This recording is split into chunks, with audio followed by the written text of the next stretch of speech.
ባይታውያንን ዙራ የምታረጋጋቸው መልካሚቱ ርግብ እናታችን ቅድስት ድንግል ማርያም የፍቅር ምልክታችን፣ የድህነት ምልክታችን። ስለ ድንግል ማርያም አሁን እኔ ነገርኳችሁ እንዳይመስላችሁ፣ ስለ ድንግል ማርያም እንድታውቁ ማሳሰቢያ ነው የሰጠኋችሁ እንጂ አሁን ስለ ድንግል ማርያም እኔ አሁን አስተምራችሁ መሰላችሁ? እንደው ቢጨንቅ ነው እንጂ አይደለም። ልነግራችሁ የምፈልገው የመጨረሻ ድንግል ማርያም ያያችሁ ምስክራችን። አንድ ሰው ዕዳ ይከፈልለታል። ሲሰረዝለት ምን ይሰጠዋል? ደረሰኝ ይሰጠዋል አይደል? ሌላ ጊዜ ሲጠየቅ ይኸው ደረሰኝ የሚል ደረሰኝ። ትዝ ይላችኋል? መጀመሪያ ዕዳ ስንገባ እዛፉ ስር አንዲት ሴት ነበረች። ማን ትባላለች? እናታችን ሔዋን። ዲያብሎስ ሔዋንን እያሳየ ነበር ናግባ ወደ ሲኦል የሚለን ሔዋንን ማስረጃ እያደረገ። ዕዳ ውስጥ ስንገባ አንዲት ሴት ዛፉ ስር አለች። ዕዳችን ሲሰረዝ ደግሞ ደረሰኙን የምትሰጠን የነፃነታችን ደብዳቤ ዛፉ ስር አንዲት ሴት ያላችሁ። ዛፉ መስቀል ነው። ያቺ የነፃነት ደብዳቤ ደግሞ ማናት?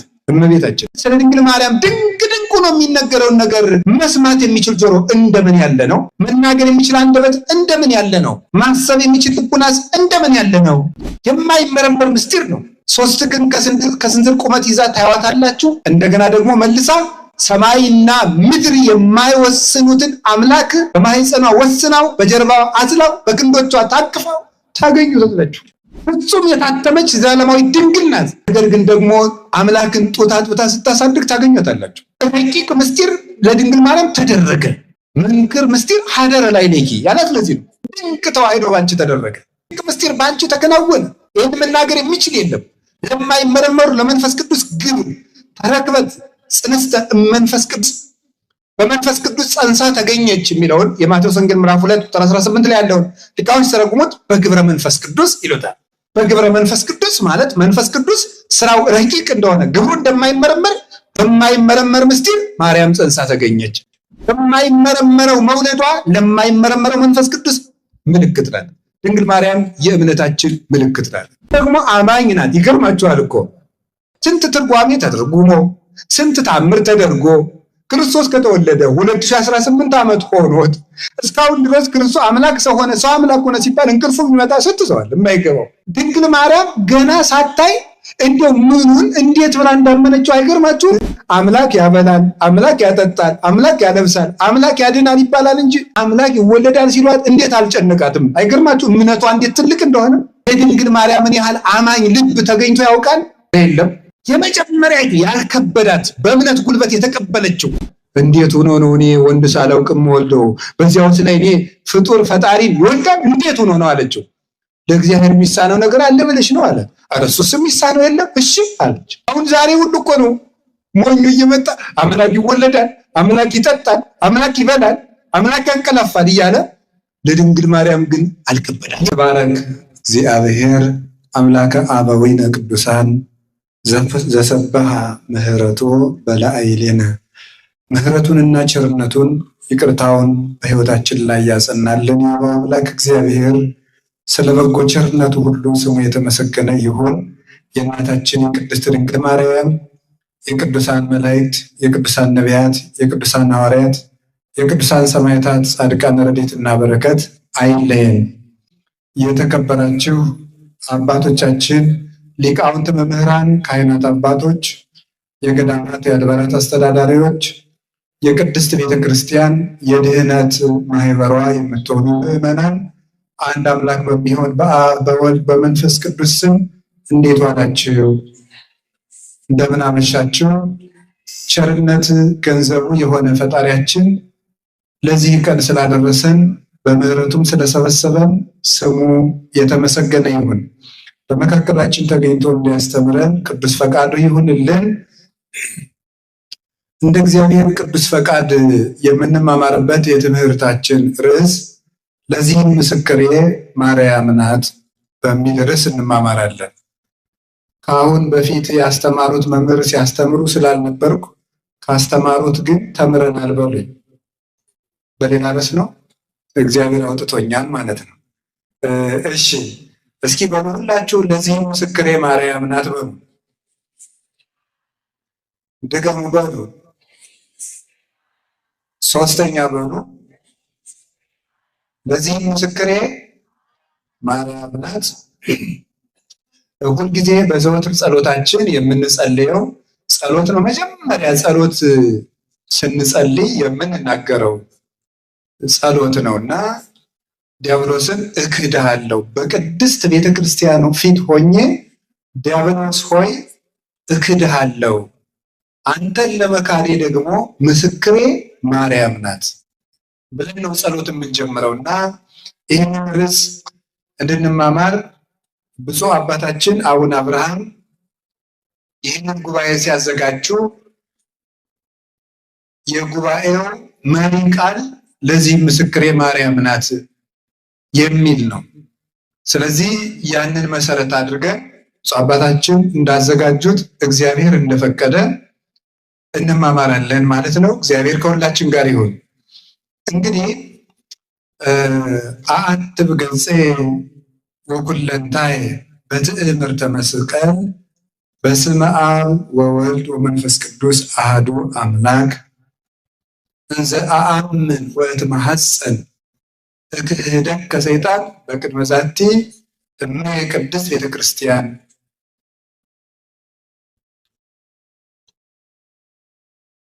በአብ ወወልድ ወመንፈስ ቅዱስ ስም አምኜ ፊቴንና መላ ሰውነቴን አማትባለሁ።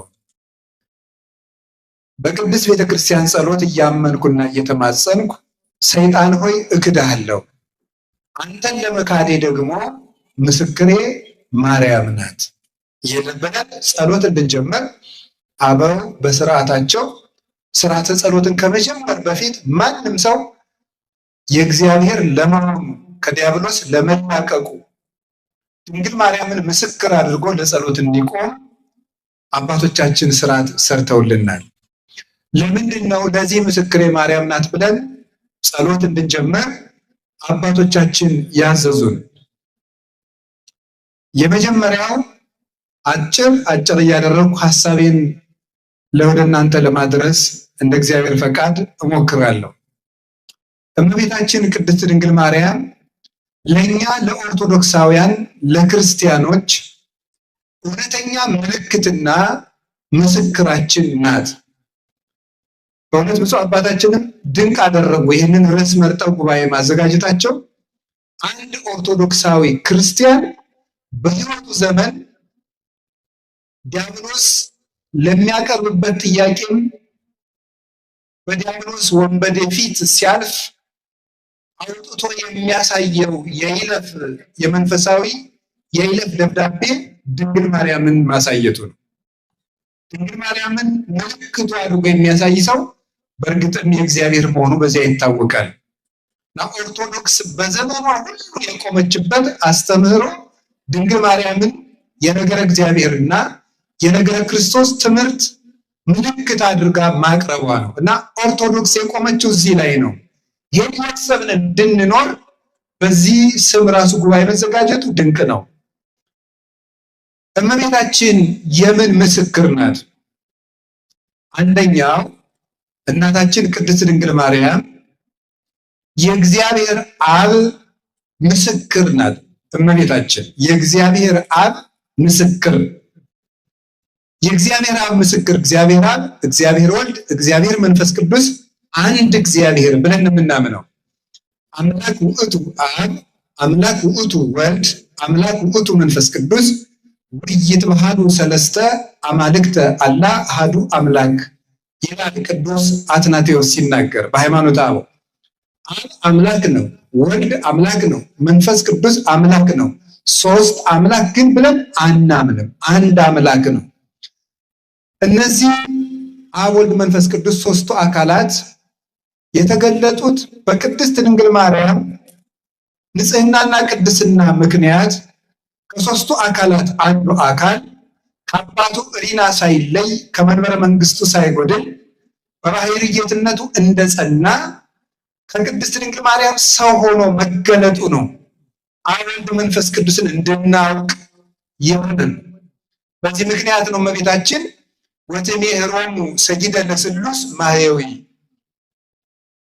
አዳኝ መድኃኒት ስለሚሆኑ ስለ አብ፣ ስለ ወልድ፣ ስለ መንፈስ ቅዱስ ሃይማኖት ምስክር ሆና እንዲሰገድላቸው እንዲመለኩ ምስክር ሆና የምትቆም የሃይማኖት መምህርት የምስጢረ ሥላሴ ምልክት ማርያም ናት። በብስራት አብ ወልድ መንፈስ ቅዱስ የተገለጡ በሷ ነው። በፊት አምላከ አብርሃም፣ አምላከ ይስሐቅ፣ አምላከ ያዕቆብ ተብሎ ለሙሴ በኦሪት ዘጸአት ምዕራፍ 3 ላይ ከመገለጡ በቀር እኔ እግዚአብሔር ነኝ፣ የአብርሃም የይስሐቅ የያዕቆብ አምላክ ነኝ፣ አምላክ አብርሃም የአብርሃም አምላክ የይስሐቅ አምላክ የያዕቆብ አምላክ ብሎ ሶስት ጊዜ አምላክ ብሎ ስለ ሶስት አካል አንድ እግዚአብሔር ብሎ ስለ አንድ ጌትነቱ ተናገረ። ግን በምስጢር ነው። በኢሳይያስ ቅዱስ ቅዱስ ቅዱስ እግዚአብሔር ጸባዖት ፍጹም ምሉ ሰማያት ወምድረ ቅድሳት ስብሐቲከ፣ አሸናፊ እግዚአብሔር ሆይ ቅዱስ ቅዱስ ቅዱስ ተብለህ የምትመሰግነው ምስጋና በሰማይና በምድር በአየርና በእመቅ የመላ ነው ብለው ትንቢተ ኢሳይያስ ምዕራፍ 6 ላይ አንድ ቅዱስ ስለ አብ አካል፣ ሁለት ቅዱስ ሁለተኛውን ቅዱስ ስለ ወልድ አካል፣ ሶስተኛውን ቅዱስ ስለ መንፈስ ቅዱስ አካል ወይደግሙ በይነ እግዚአብሔር ጸባዖት፣ እግዚአብሔር ጸባዖት የሚለውን ግን አይደግሙትም፣ እግዚአብሔር በባህሪው አንድ ነውና ይላል አባ ጊዮርጊስ ሲተረጉ። አንዱን ቅዱስ ለአብ፣ አንዱን ቅዱስ ለወልድ፣ አንዱን ቅዱስ ለመንፈስ ቅዱስ አካላዊነት ሰጥተው እግዚአብሔር የሚለውን ግን አይደግሙትም። በእግዚአብሔርነት በጌትነት በባህሪ በህልውና አንድ ስለሆኑ ሶስቱ። ይህ በአዲስ ኪዳን በምስጢር በብሉይ ኪዳን ተሰውሮ የነበረው በአዲስ ኪዳን በድንግል ማርያም ጆሮ ተገልጦ ተሰማ። መንፈስ እግዚአብሔር ቅዱስ ይመጽእ ላዕሌኪ ወኃይለ ልዑል ይጼልለኪ። እነሆ መንፈስ እግዚአብሔር፣ እግዚአብሔር መንፈስ ቅዱስ፣ መንፈስ ብሎ መንፈስ ቅዱስን፣ እግዚአብሔር ብሎ አብ፣ ኃይለ ልዑል ብሎ ደግሞ ወልድን፣ የልዑል ኃይል ይጋርድሻል፣ የእግዚአብሔር መንፈስም ባንቺ ላይ ይመጣል።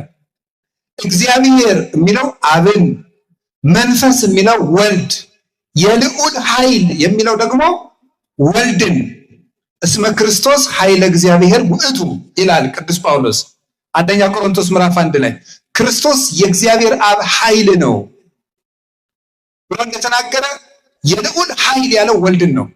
እነዚህ ሶስቱ አካላት ለመጀመሪያ ጊዜ ተገልጠው የተሰሙት በቅድስት ድንግል ማርያም ጆሮ ነው። ከዚያ በኋላስ እሷ ወለደችው። ወልዳስ እሱ ስለ አባቱ ነገረን።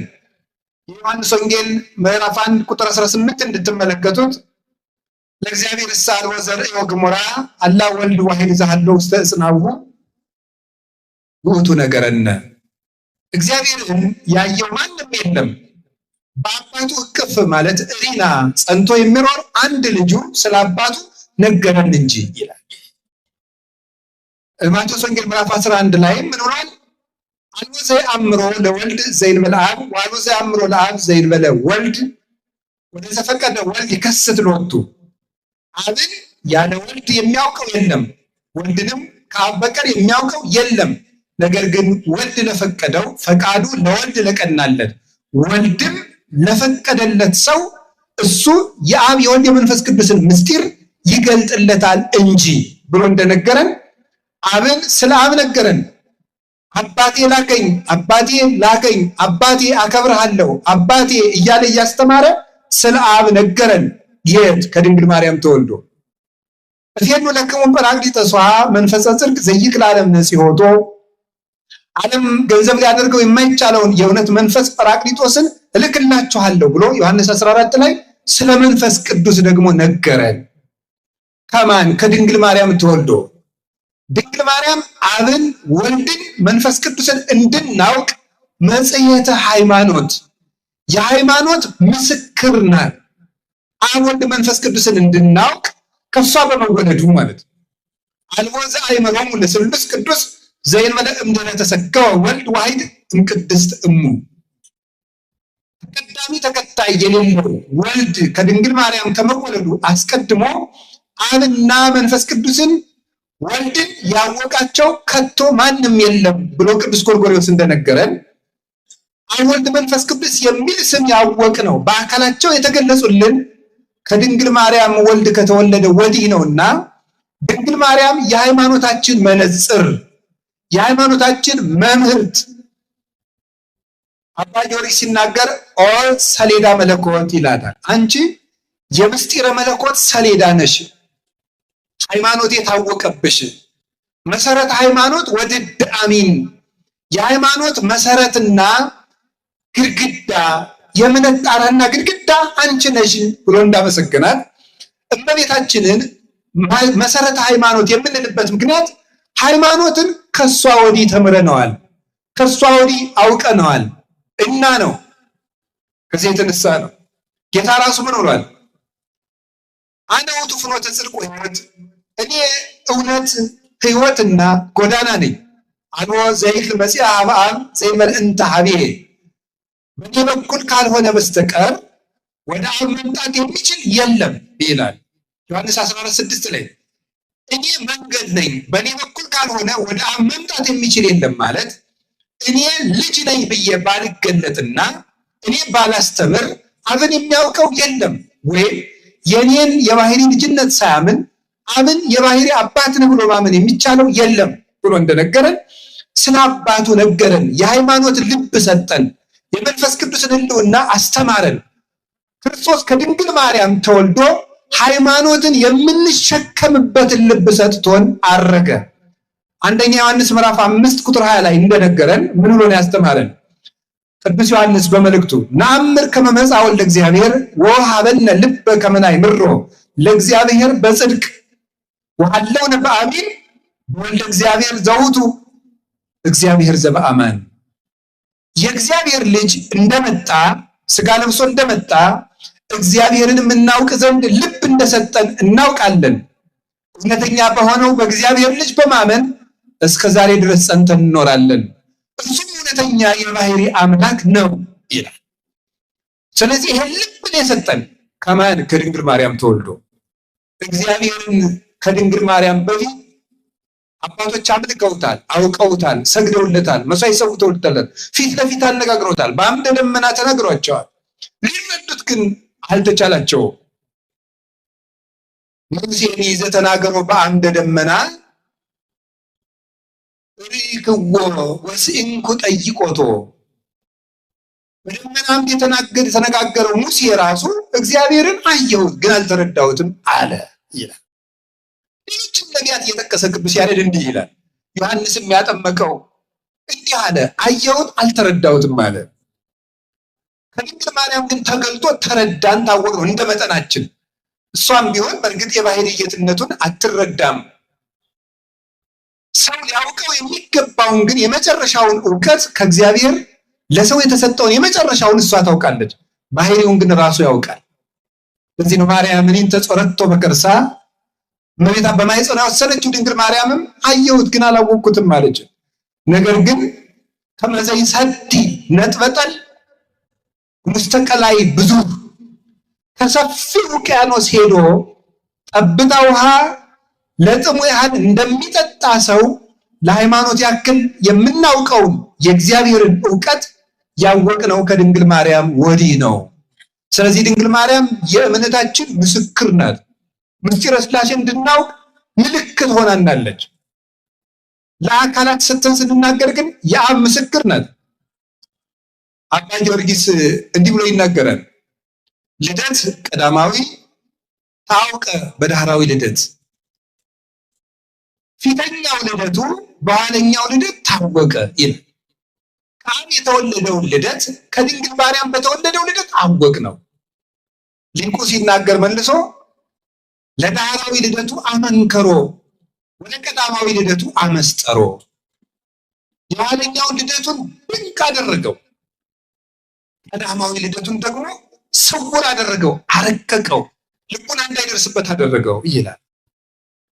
ከድንግል ማርያም ሲወለድ ከአብ እንዴት ሆኖ ተወለደ የሚለውን አወቅ ነው። እንዴት ብሎ ነው ከአብ ያለ እናት የሚወለድ ብለን ስንጠይቅ እንኳንስ ከአብ ከድንግል ያለ አባት ተወልዶ የለምን ብለን ከአብ የተወለደው ልደት ከድንግል ማርያም በተወለደው ልደት አወቅ ነው። ድንግል ማርያም ከዘመን አስቀድሞ የነበረ እውቀትን ያወቅንባት ማኅተም ናት። እሷ ባትወልደው ኖሮ እንዴት አድርገን እናውቀው ነበር? ጎርጎርዮስ ሲናገር ልጄን ስሙት ብሎ አብ የተናገረውን ምስክርነት ሲተረጎም ሃይማኖተ አበው ምዕራፍ 8 ላይ ኢትህስሱ ሎቱ እመ በውስተ ሰማይ ወኢትህስሱ ሎቱ አበ በዲበ ምድር። ለዚህ ለአንድ ልጄ ለወልድ በሰማያዊ ልደቱ አባት አለው አትበሉ፣ ለምድራዊ እናት አለው አትበሉ፣ ለምድራዊ ልደቱም አባት አለው አትበሉ። ለሰማያዊ ልደቱ እናት፣ ለምድራዊ ልደቱ አባት አለው እንዳትሉ። ይሄ ልጅ ቀዳማዊ ነው ዳህራዊ ነው ብሏል አብ ብሎ ጎርጎርዮስ ይመሰክራል። ሳዊሮስም ሲናገር ሰማይ ምድር ሆነ፣ ምድር ሰማይ ሆነ፣ ወኮነ ሰማይ ዓለመ ወዓለምሂ ሰማይ ኮነ። ዓለም ሰማይ ሆነ፣ ሰማይ ዓለም ሆነ። ጎል ጽርሐ አርያምን፣ ጽርሐ አርያም ጎልን ሆነ። እስመ እግዚአብሔር ኮነ ሰባ በውስተ ምድር፣ እግዚአብሔር በዚህ ዓለም ሰው ሆኗልና። ለዘወለዱ አብ በምስጢር ዘይትረከም ወለደቶ ቅድስት ድንግል በምስጢር ዘይትረከም። አብ በማይመረመር ምስጢር የወለደውን ድንግል ማርያም በማይመረመር ምስጢር ወለደችው። ለቀዳማዊ ልደቱ እናት ያልነበረው አምላክ በምድር ደግሞ አባት ሳይኖረው ተወልዷልና የሰማዩ ልደት በምድር በካልእነት ስለተደገመ ወልድ ባለ ሁለት ልደት ስለሆነ ሰማያዊ አምላክ በምድር ቢገኝ ወስብሐትኒ በውስተ ሰማይ ኮነ በዲበ ምድር። በሰማይ ያለው ረቂቅ የመላእክት ምስጋና በምድር ተደረገ። ስለዚህ ድንግል ማርያም አብን መሰለች፣ ለአብ ምልክት ሆነች። አብን ያለ እናት ወለደው፣ እሷም ያለ አባት ወለደችው። አምላክ ልጅ ያለው አብ ብቻ፣ አምላክ ልጅ ያላት ድንግል ማርያም ብቻ ነው። የአምላክ አባት አምላክ እግዚአብሔር አብ ነው። ድንግል ማርያም ደግሞ ሰው ሆና ፈጣሪዋን ወለደች። ፍጡር ናት፣ የፈጣሪ እናት ናት። ድንግል ወለደቶ ለገባሪሃ፣ ድንግል ፈጣሪዋን ወለደች፣ እሱ ደግሞ እናቱን ፈጠረ ብሏል ቅዱስ ኤፍሬም። ከዚህ የተነሳ እመቤታችን የአብ ምስክር ናት። አብ በማቴዎስ ወንጌል ምዕራፍ 3 ቁጥር 17 ላይ ልጄ የሚላችሁን ሁሉ ስሙት፣ ወሎቱ ስምዕዎ፣ ልጄን ስሙት አለ። ድንግል ማርያም ደግሞ የዮሐንስ ወንጌል ምዕራፍ 2 ላይ ኩሎ ዘይቤለክሙ ግበሩ፣ ልጄ የሚላችሁን ስሙ አለች። የአብ ምልክት ናትና እመቤታችን ቅድስት ድንግል ማርያም። ስለዚህ ዲያብሎስን ትተን አብን ለማመናችን ምስክር ናት። እመቤታችን እምነትን የምትጋርድ አይደለችም፣ እምነት የሚገለጥባት ናት። ሁለተኛ የወልድ ምልክት ናት ቅድስት ድንግል ማርያም። ቅዱስ ዮሐንስ አፈወርቅ ሃይማኖተ አበው ምዕራፍ 67 ቁጥር 31 ላይ እንደነገረን እሰብክ መንገለ ድንግልናሃ ለማርያም፣ የወልድን የባህሪ አምላክነትና ተዋሂዶ በእናቱ ድንግልና እሰብከዋለሁ ይላል ቅዱስ ዮሐንስ አፈወርቅ። የክርስቶስን ተዋሂዶ በእናቱ ድንግልና አስተምራለሁ። እንዲህ አላለንም ቅዱስ ጳውሎስ? ሊነሰ ንሰብክ ክርስቶስ አለ ዘተሰቅለ፣ እኛ ግን የተሰቀለውን ክርስቶስን እንሰብካለን አለ። አንደኛ ቆሮንቶስ ምዕራፍ 1 ላይ የተሰቀለውን ክርስቶስ እንሰብካለን። የኦርቶዶክስ ተዋሂዶ ቤተክርስቲያን የስብከቷ መጀመሪያም ማዕከሏም መጨረሻዋም ክርስቶስ ነው። ክርስቶስን ግን በእናቱ ድንግልና ትሰብከዋለች። እናቱን እያሳየች የእናቱን ድንግልና ማስረጃ እያደረገች ክርስቶስን የምትሰብክ ቤተክርስቲያን ናት። እንዴት አድርጎ ነው? እሱ አምላክ ነው። ኢተመይጠ መለኮት ሀበ ህላዌ ትስብእት ወህላዌ ትስብእትኒ ሀበ ህላዌ መለኮት። እሱ ሰው ሲሆን ስጋን ከድንግል ማርያም ሲዋሃድ መለኮታዊ ባህሪው ወደ ስጋ አልተለወጠም፣ ስጋም ወደ መለኮታዊ ባህሪ አልተለወጠም። ግን አንድ ነው። ክርስቶስ ሁለት አይደለም። አምላክ ሰው ሆኗል። ሰው ከአምላክ ጋር ተዋህዶ ጌትነትን ገንዘቡ አድርጓል። ክርስቶስ አንድ ነው። ግን አምላክነት ወደ ሰውነት አልተለወጠም፣ ሰውነት ወደ አምላክነት አልተለወጠም። ክርስቶስ ማለት በራሱ አምላክ ወሰብ ህቡረ በተዋህዶ ማለት ነው። አምላክ እና ሰው በተዋህዶ አንድ አካል አንድ ባህሪ ሆኗል ማለት ነው። እይደለወኒ እስምዮ ለቃለ እግዚአብሔር ክርስቶስ ዘእንበለ ትስብእት ወይነ ትስብእት ዘእንበለ ቃል መንገለ ስጋው ክቡር የተባለ ክብር ሳይገባው ስጋው ነሳኢ ስለሆነ ያ ስጋ የባህሪ ጌትነትን ገንዘብ በማድረጉ ምክንያት ክቡር የተባለ ከብረ ተለዓለ ሐየሰ ወረሰ ነግሰ መባል ገንዘብ ያደረገ ነገሰ ከበረ የተባለለት ክብር የማይከበር ሲሆን ነዳያን የምንሆን እኛን ከፍ ለማድረግ ክብር የመቀበል ተግባሩ የሆነ ስጋን ተዋህዶ ራሱ ስጋውን ያከበረ ለሊሁ አንገሶ ለስጋው ወረሰ ያደምስደው የገዛ ስጋውን ከራሱ ጋር አዋሂዶ አንድ አካል አንድ ባህሪ ያደረገ ስለዚህ ክርስቶስ ይባላል። ልብ በሉ ነገሩን ትንሽ ያው ሰበሰብኩት መሰለኝ። ግን ቀላል ነው፣ አይዟችሁ። ሁልጊዜም ቀላል ነገር መስማት አትፈልጉ። አንዳንድ ጊዜም ብሰሉና ጥሬ ቆርጥሙ። እንደዚህ ብሎ ሁልጊዜ ገንፎ እያዋጡ መኖር ተገቢ አይደለም። ሁልጊዜ ገንፎ የምናወጣችሁ ከሆነ ልጅ ናችሁ ማለት አልመሰላችሁም። ልጅ ነው መሆን የምትፈልጉት እንዴ? ብሰሉ እንጂ እናንተ ጥርስ አውጡ እንጂ እናንተ እንዴ ዝም ብላችሁ ሁልጊዜ ጌታ እንጀራ ያበላ እንድንላችሁ ነው? ሃይማኖታችሁን ማወቁ እንጂ ከመድ ያለ ነገርም ስሙ እንጂ። በተቻለ መጠን ግን አቅልየዋለሁ። ከዚህ በላይ ባቀለው እኔ ራሴ እቀላለሁ። ምን ይሆናል ትላላችሁ? ጸልዩ። ደግሞ ልትማሩ ስትመጡ እዚህ ወደ ጉባኤ እንደዚህ ብላችሁ እየተገማሸራችሁ አትብቱ። አይነ ልቡናዬን አብራልኝ፣ የነፍሴን ገበያ ገብቼ ለመመለስ አብቃኝ። ጌታዬ ጆሮዬን ክፈትልኝ፣ ሸካራውን አንተ አለዝብልኝ፣ እንድሰማው አድርገኝ፣ ወደ አንተ ሳበኝ፣ እከተልሃለሁ፣ በረድኤትህ አቅርበኝ በል። እንዲህ ስንል እግዚአብሔር ልቡናችን ያበራዋል። እውነቴን የምነግራችሁ እዚህ መሰብሰብ የሚጠቅመን አንዱ እኮ ለዚህ ነው። ሁላችን ኃጢአተኛ ብንሆን 1 4 5 ቅን ሰው አይጠፋም። ስለነዚያ ቅኖች የሚወርድ መንፈስ ቅዱስ የኛንም ልብ ያበራል። በጋራ መሰብሰባችንም ለዚህ ነው። እግዚአብሔር ልባችንን ያበራልን። ስለዚህ ባጭሩ እንደ ወደ እናንተ ቅርብ ለማድረግ ቃል ስጋ ሆነ። መልስ ይሁንላችሁ። ቃል ምን ሆነ? ዮሐንስ ወንጌል ምዕራፍ 1 ቃል ስጋ ሲሆን ስጋ ወደ ቃል አልተለወጠም። ምን አላለም አልኳችሁ? አልተለወጠም። ምክንያቱም አምላክ አይለወጥምና። ስጋንም ደግሞ ወደ አምላክነት አልለወጠውም። ለምን? በተአቅቦ ይጠብቀዋል ባለበት እንዲጸና። ግን ደግሞ ሁለት አይደለም። አምላክ ወደ ሰውነት አልተለወጠም፣ ሰውነት ወደ አምላክነት አልተለወጠም። ክርስቶስ ግን አንድ ነው፣ ሁለት ደግሞ አይደለም። ሁለት አይደለም፣ አንዱ ወደ አንዱ አልተጠፋፋም፣ አልተጨፈልግም። አንድ አካል አንድ ባህሪ ነው። ግን ደግሞ አንዱ አንዱን አላጠፋም፣ አልጠቀለለም። ተዋህዶ ማለት እሱ ነው። አምላክነት ወደ ሰውነት፣ ሰውነት ወደ አምላክነት አልተለወጠም፣ ግን አንድ ነው። ልብ በሉ።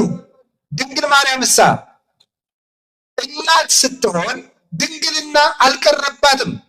ድንግል ስትሆን እናትነት አልቀረባትም። በእናትነቷ ምክንያት ድንግልናዋ ወደ እናትነት አልተለወጠም። በድንግልናዋ ምክንያት እናትነት አልቀረባትም፣ ግን አንድ ናት። በዚህ ድንግልናዋ በተዋህዶ እናትነትን ድንግልናን ከእናትነት አስተባብራ አስተካክላ ይዛ በመገኘቷ ድንግል ማርያም የወልድ የተዋህዶ ምስክር ናት ማለት ነው። አምላክነት ላለመለወጡ፣ ድንግልናዋ አለመለወጡ፣ ሰውነት ወደ መለኮትነት ላለመለወጡ ደግሞ እናቱን መገኘቷ፣ ሁለት ላለመሆኑ ድንግል ማርያም አንድ መሆኗ የተዋህዶ ምስክር ናት። ያለ ድንግል ማርያም ሃይማኖት እንዴት ብሎ ይሰበካል? ለዚህ ነው ቅዱስ ጎርጎርዮስ ለባቢ መለኮት ድንግል ማርያምን ወላዲተ አምላክ ብለው የማያምኑና የማይጀምሩ ሰዎች ከልዑል እግዚአብሔር ንብረት የወጡ ናቸው የሚል ከልዑል እግዚአብሔር ማይበር የወጡ ናቸው። ድንግል ማርያምን ወላዲተ አምላክ ብለው እመቤታችን ምስክር አድርገው የማያስተምሩ የማይጀምሩ ሰዎች ልዑል እግዚአብሔር ማዳንን በድንግል ማርያም ማህፀን ጀምሯልና የመንፈስ ቅዱስ ምስክር ናት። መንፈስ ቅዱስ፣ መንፈስ ማለት ረቂቅ ማለት ነው። መንፈስ ቅዱስ ደግሞ አይመረመርም። ድንግል ማርያም የወለደችበት ምስጢርም አይመረመርም። የማይመረመረው አይልቁና ወአይ ነቢም ወአይ ሰሚ ዘይክል አይምሮ ዝንቱ ምስጢር ዘይትነገር ላይ በላይ ሊሃ በቅድስት ስለ ድንግል ማርያም ድንቅ ድንቁ ነው የሚነገረውን ነገር መስማት የሚችል ጆሮ እንደምን ያለ ነው? መናገር የሚችል አንደበት እንደምን ያለ ነው? ማሰብ የሚችል ልቡናስ እንደምን ያለ ነው ይላል ቅዱስ ኤፍሬም ሲያደንቅ። የማይመረመር ምስጢር ነው። 3 ቀን ከስንዝር ቁመት ይዛ ታያዋታላችሁ። እንደገና ደግሞ መልሳ ሰማይና ምድር የማይወስኑትን አምላክ በማህፀኗ ወስናው በጀርባዋ አዝላው በክንዶቿ ታቅፋው ታገኙታላችሁ። ፍጹም የታተመች ዘላለማዊ ድንግል ናት። ነገር ግን ደግሞ አምላክን ጡት አጥብታ ስታሳድግ ታገኙታላችሁ። ረቂቅ ምስጢር ለድንግል ማርያም ተደረገ። መንክር ምስጢር ሀደረ ላይ ለኪ ያላት ለዚህ ነው። ድንቅ ተዋህዶ ባንቺ ተደረገ። ድንቅ ምስጢር ባንቺ ተከናወነ። ይህን መናገር የሚችል የለም። ለማይመረመሩ ለመንፈስ ቅዱስ ግብ ተረክበት ጽንስተ መንፈስ ቅዱስ በመንፈስ ቅዱስ ጸንሳ ተገኘች የሚለውን የማቴዎስ ወንጌል ምዕራፍ 2 ቁጥር 18 ላይ ያለውን ሊቃውንት ሲተረጉሙት በግብረ መንፈስ ቅዱስ ይሉታል። በግብረ መንፈስ ቅዱስ ማለት መንፈስ ቅዱስ ስራው ረቂቅ እንደሆነ ግብሩ እንደማይመረመር በማይመረመር ምስጢር ማርያም ጸንሳ ተገኘች። በማይመረመረው መውለዷ ለማይመረመረው መንፈስ ቅዱስ ምልክት ናት። ድንግል ማርያም የእምነታችን ምልክት ናት። የመሪያይቱ ደግሞ አማኝ ናት። ይገርማችኋል እኮ ስንት ትርጓሜ ተተርጉሞ ስንት ታምር ተደርጎ ክርስቶስ ከተወለደ 2018 ዓመት ሆኖት እስካሁን ድረስ ክርስቶስ አምላክ ሰው ሆነ፣ ሰው አምላክ ሆነ ሲባል እንቅልፉ ቢመጣ ስንት ሰው አለ የማይገባው። ድንግል ማርያም ገና ሳታይ እንደው ምኑን እንዴት ብላ እንዳመነችው አይገርማችሁ? አምላክ ያበላል፣ አምላክ ያጠጣል፣ አምላክ ያለብሳል፣ አምላክ ያድናል ይባላል እንጂ አምላክ ይወለዳል ሲሏት እንዴት አልጨነቃትም? አይገርማችሁ እምነቷ እንዴት ትልቅ እንደሆነ። የድንግል ማርያምን ያህል አማኝ ልብ ተገኝቶ ያውቃል? የለም። የመጀመሪያ ያልከበዳት በእምነት ጉልበት የተቀበለችው ጠየቀች። እንዴት ሆኖ ነው እኔ ወንድ ሳላውቅም ወልደው በዚያውስ ላይ እኔ ፍጡር ፈጣሪ ወልዳል እንዴት ሆኖ ነው አለችው። ለእግዚአብሔር የሚሳነው ነገር አለ ብለሽ ነው አለ። ኧረ እሱስ የሚሳነው የለም እሺ አለች። አሁን ዛሬ ሁሉ እኮ ነው ሞኙ እየመጣ አምላክ ይወለዳል፣ አምላክ ይጠጣል፣ አምላክ ይበላል፣ አምላክ ያንቀላፋል እያለ ለድንግል ማርያም ግን አልከበዳትም። የተስፋችን ምልክት አምላክን ትወልጃለሽ፣ የምትወልጂው ልጅ ደግሞ የዘላለም ንጉሥ ነው ተብላ ሲያበቃ ወዲያው እንደወለደችው መጥቶ ሕፃኑን እንዳይገሉ ግብፅ ይዘሽው ሂጂ። አይገርማችሁም? ተስፋ ሙጥጥ አለማለቱ የሚወለደው ልጅ የዘላለም ንጉሥ ነው አላላችሁኝም? እና የዘላለም ንጉሥ ነው የአንድ ሀገር ንጉሥ ፈርቶ የሚሸሸው ምንድን ነው እየተናገራችሁ ያላችሁት አላለችም። እሺ ብላ የመታዘዟ ምልክት 600 ኪሎ ሜትር በላይ የማታውቀውን ሀገር የ15 ዓመት ልጅ አዝላ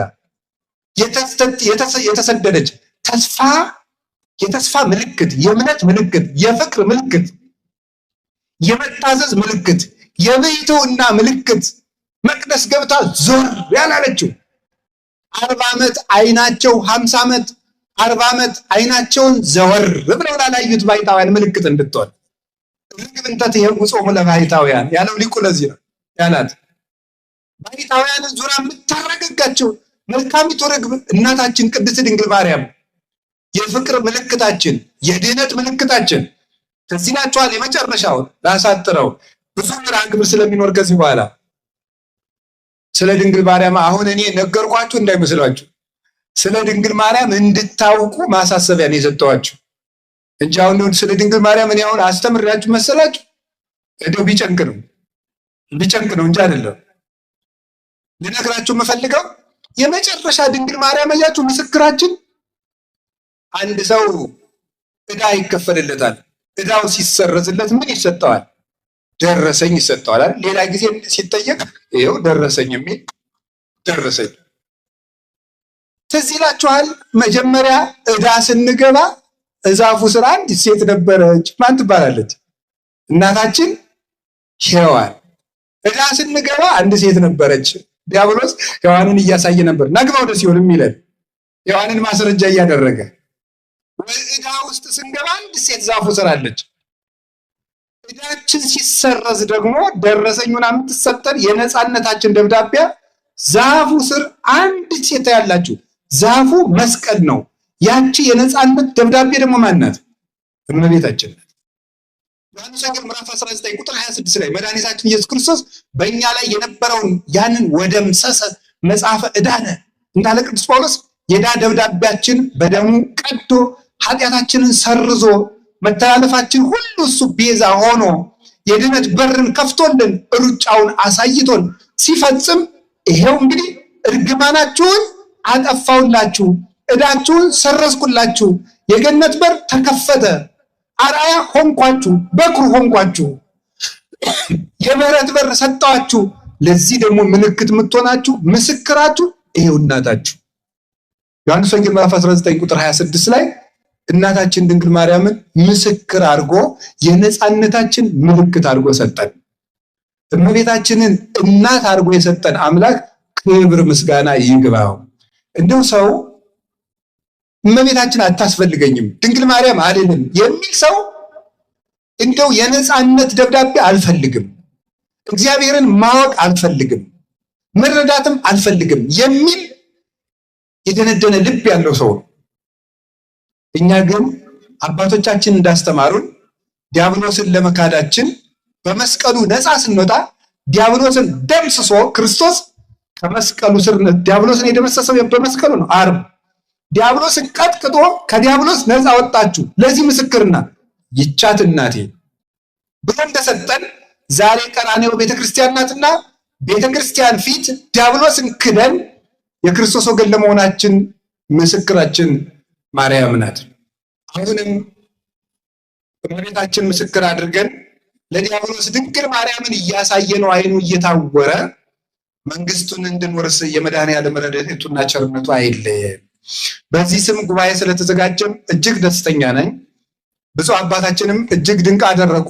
ስለ እውነት አንድ ኦርቶዶክሳዊ ሊቀ ጳጳስ መታወቂያው ድንግል ማርያም ናት። መታወቂያው የሚታይበት የሚለካበት የሐዋርያት ምልክታቸው ሞገሶሙ ለሐዋርያት፣ ሞገሰ ስብከቶሙ ለሐዋርያት። የሐዋርያት የስብከታቸው ጣዕም ድንግል ማርያም ነበረች። የሰማዕታት እሞሙ ለሰማዕት እናታቸው ድንግል ማርያም ናት። በሊቃነ ጳጳሳት ራስ ላይ የምታበራው ዕንቁ ድንግል ማርያም ናት።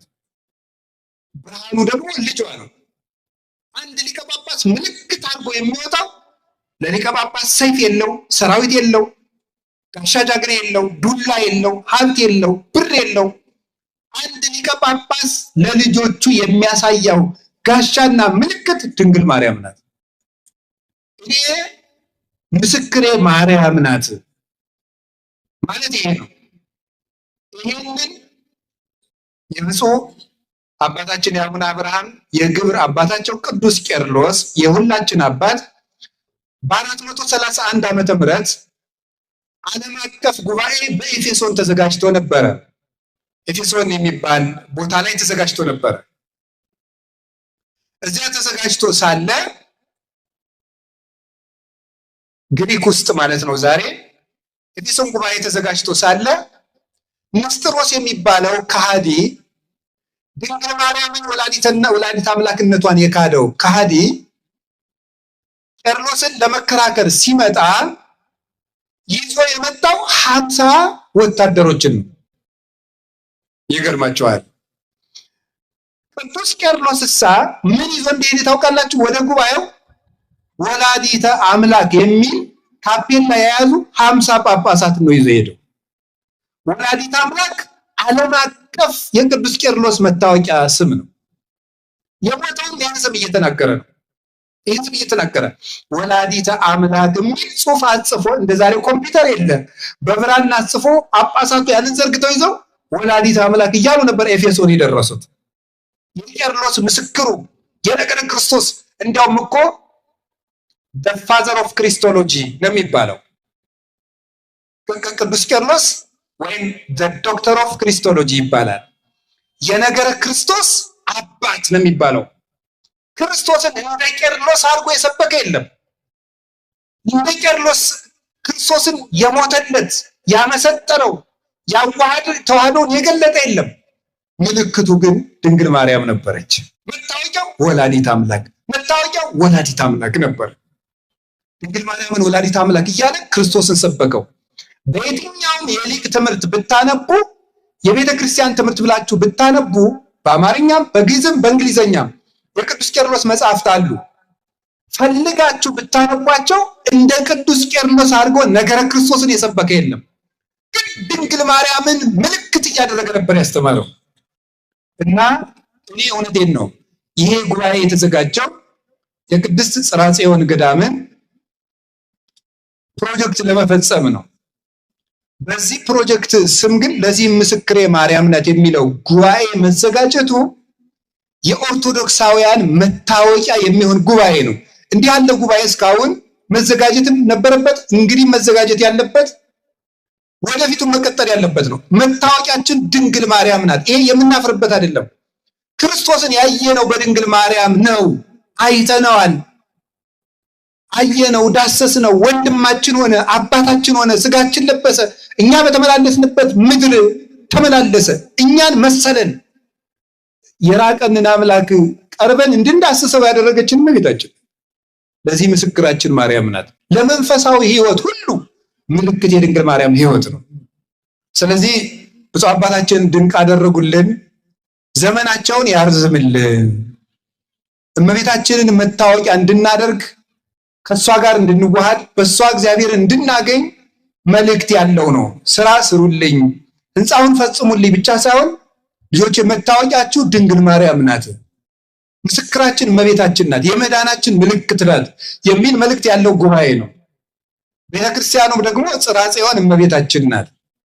የሚፈጸመው ገዳምም የእመቤታችን ቤተክርስቲያን ነው። ድንግል ለምንድን ነው የእመቤታችን ቤተክርስቲያን ጽርሐ ጽዮን ቤተክርስቲያን ማርያም ለምንድን ነው የሚታወቀው? ለምንድን ነው ያን ያህል ዋጋ ተከፍሎ የሚሰራው? ድንግል ማርያም የሃይማኖታችን ምልክት ስለሆነች፣ እኛ የብርሃን ቤት እንድንወርስ ምልክታችን ስለሆነች ለእመቤታችን ቤተክርስቲያን እንኳን 5000 6000 ካሬ ላይ እንደው ባህር ዳርን የሚያህል ከተማ ላይ ቢሰራላትስ ያንሳል እንዴ? ይበዛል? በፍጹም። ለእመቤታችን አንድ ሊቅ የተናገረውን ልንገራችሁ። ሰው እግዚአብሔር ለመውደዱ ወርቅ ያመጣል፣ ብር ያመጣል፣ ዕንቁ ያመጣል። እሱ የሰው ልኩ እስከዚያ እስከሆነ ድረስ ነው እንጂ የእግዚአብሔር ፍቅር ግን በዚያ ብቻ የሚገለጥ አልነበረም ይላል። የሰው ልኩ ግን እዚያ ላይ ያበቃል። በቃ አለቀበታ። የመጨረሻ ትልቅ ነገሩ ወርቁ ነው። ቁጭ አየሰው ነገር ምስኪን አይደል? የመጨረሻ ወርቅም ላለው ነው እያላችሁ ነው። አባ አልገባህም፣ እኛ ዳቦም የለን እያላችሁ ነው አይደል? በውስጣችሁ ግድ የላችሁም ባላችሁ መጠን ማለት ነው። ውሃ ያለው በውሃ ፍቅሩን ይገልጣል። አንድ የቤተክርስቲያን ሊቅ የተናገረውን ልንገራችሁ። አሁን እኛ ለድንግል ማርያም የምናደርገው ነገር ሁሉ ለእሷ ይመጥናል ይላል። ኧረ አይመጥንም። ምን ብለንስ እናመሰግናታለን? ኧረ አይመጥንም። ግን ይላል አንድ ንጉሥ በግዛቱ ሲያልፍ አንድ ገበሬ እኒያ ምንድን ናቸው ብሎ ጠይቆ ንጉሱ ሲያልፉማ የማይመጥን ስጦታ ቢሆንም እንደው መቼም ንጉሱን መናቅ እንዳይሆንብኝ ብሎ ውሃ ቀርቶ ይዞ ይሮጣል ወደ ንጉሱ። ንጉሱ ያን ገበሬ አንተ እኔ ጠጅ ነው እንጂ ውሃ ጠጣለሁ ይላል ወይስ እኔን አክብረ በሬዎችን አቁመ ውሃ ቀርተ መጣ ብሎ ይሸልመዋል ይላል። ይሸልመዋል እንጂ ገበሬው በአቅሙ ንጉሱን አክብሯል። እኛም ድንግል ማርያምን እስከ መጨረሻው አቅማችን ማክበራችንን ለመግለጽ ነው እንጂ ለመሆኑ እግዚአብሔር ልጇ በሰጣት ክብር መጠን ይቅርና ምኗንስ የአንዲቱን የፀጉሯን ዘለላስ ማክበር ይቻለናል? አይቻልም። ልንገራችሁ የእግዚአብሔር ቤተሰቦች፣ አሁን መልእክቱ ይሄ ነው። ድንግል ማርያምን እንደምንወዳት እስመ አፍቀረ ንጉሥ ስነኪ፣ ንጉሥ እግዚአብሔር ዓይኑ ያረፋባትን ድንግል ማርያም በማክበር እግዚአብሔርን እንድናከብር ይሄ ምልክት ነው። እግዚአብሔርን ለማክበራችን ምልክት እንዲሆን ነው ይሄ ገዳም የሚገነባው። ስለዚህ እግዚአብሔር ቤተሰቦች ብር ያላችሁ ብር ስጡ፣ ወርቅ ያላችሁ ወርቅ ስጡ። አትሸሽጉት፣ ሳትሳሱም ስጡ። ስሜት ውስጥም ደግሞ ሳትገቡ ነው። ሳትሳሱ ስጡ። አንዳንድ ሰው እንደው ሰርግ ላይ በዘፈኑ ሞክ ብሎት ሸልሞ ነገ የሚጨናነቅም አለ። እንደሱም አንሸልም ብሏል። መጀመሪያ አስባ አትሸልምም። ስለዚህ አስባችሁ፣ እውነቴን ነው እንደው ለድንግል ማርያም ይሄ ምንድን ነው ብላችሁ አስባችሁ፣ ትርፉን አይደለም የምትሰጡት፣ አስባችሁ ሳትጨነቁ። እግዚአብሔር አያስጨንቅም፣ የሰላም አምላክ ነው። ሳትጨነቁ እመቤታችንን የምንወድ መውደዳችንን ብፁዕ አባታችን ያንን ቤተክርስቲያን አስፍተው የ72ቱ አርድእት ምልክት፣ የነቢያት ምልክት፣ የሐዋርያት ምልክት በራሱ ገዳሙን እኔ እጄ ጎብኝቼዋለሁ። ጽርሐ ጽዮንን ወንጌልን በሙሉ በግድግዳው በጣራው በመሰረቱ በመስኮቱ የሚሰብክ ቤተክርስቲያን ነው።